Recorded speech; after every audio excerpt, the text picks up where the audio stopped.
So I'm with Tim Thornhill at Mendocino Wine Company, Parducci and Paul Dolan labels. Yes.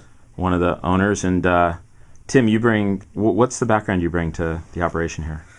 I'm a team builder and a connector. I serve and inspire my team. Right on. So I surround myself with people that know way more than I do about whatever it is I want to do, and I stay out of their way. I don't micromanage. But I like being creative, and in this environment, it's really easy because we're always trying to use less and then recycle it, and yet deliver a better quality product. And interestingly enough, when it comes to irrigation in the vineyard, for instance, we reduced tremendously the amount of water we use in our vineyard and ended up with better balanced vines in the end. So there we've reduced our expenses, reduced the amount of water that comes out of the aquifer, out of the river, and in the long run actually ended up with better balanced vines, better fruit, and then better wines. Amazing. So what's always interesting to me is the confusion that people have. I always look at being environmental means being efficient.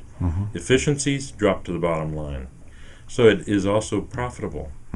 So if I use less electricity, I spend less money. Yeah. And it doesn't keep me from having more quality. I just switch to different light fixtures and that sort of thing. Yeah. And with the water, again, you must measure to mitigate. Somewhere in here it says, in God we trust, all others bring data. So I base decisions on information, not emotion. I love true data. So we measure the water in the vineyards, for instance, in the soil. Yeah. So that we know when it's time to water, not based on what the top of the ground looks like or what somebody's grandfather did. Yeah. Or because Monday and Wednesday and Friday worked for a schedule. We might not water that week at all now. Yeah. We water based on information. And this slide, you guys have an amazing pond, and there's a great story to this pond. And I see a pretty interesting slide here. Can you tell us a little about that? Well, I use waterfalls instead of agitators to put oxygen back in the water. When you're reclaiming this water that comes out of the winery, it has BOD, biological oxygen demand. And so I need to remove that BOD, which I do through a series of towers. And then I need to put oxygen back in the water, which I do with waterfalls rather than the big 10-horse agitators. So I take one small pump and move 400 gallons of water through 4 different waterfalls, and I get more oxygen than I would have gotten with 4 10-horse motors. And why do you want to put that oxygen? Well, because when this water has BOD, that's biological oxygen demand, it has consumed the oxygen, and water without oxygen won't support fish, and it won't support microbes in the vineyard. And since I use this water for irrigation, and that means that eventually that water is going back to an aquifer, I want that water to be as clean and oxygenated as possible. So how many times will you guys reuse water? We try to use the water at least twice in the winery, first to wash tanks and then floors, and then I recycle it and use it for irrigation again. And the pond, the actual physical pond, there's quite a story to making this a functional pond for cleaning water.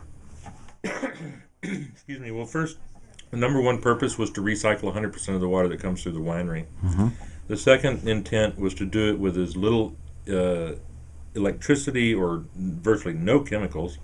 And then third was we ended up with biodiversity, bird habitat, and being biodynamic. That's all important to us. Yeah. So it's become a real attractant. In fact, when I first got here about 6 years ago, I took everybody in the winery down to the reclamation pond, which was a very foul-smelling and looking location, and I told everyone that 5 years from now, this will be a place where you'll come to picnic, and they all thought I was crazy, and now that's where they all go during lunch for a walk, and people actually go down there and sit in the waterfall with their feet in the water and look at the birds. So it has come to fruition. And I've been down there a few times, and every time I come here, I want to go there. So it's a great spot. It has become probably the number one attraction as far as tours at the winery. And I always ask everybody, have you had winery tours before? Because if they haven't had a winery tour, I'm going to go show them stainless tanks and barrels. Right.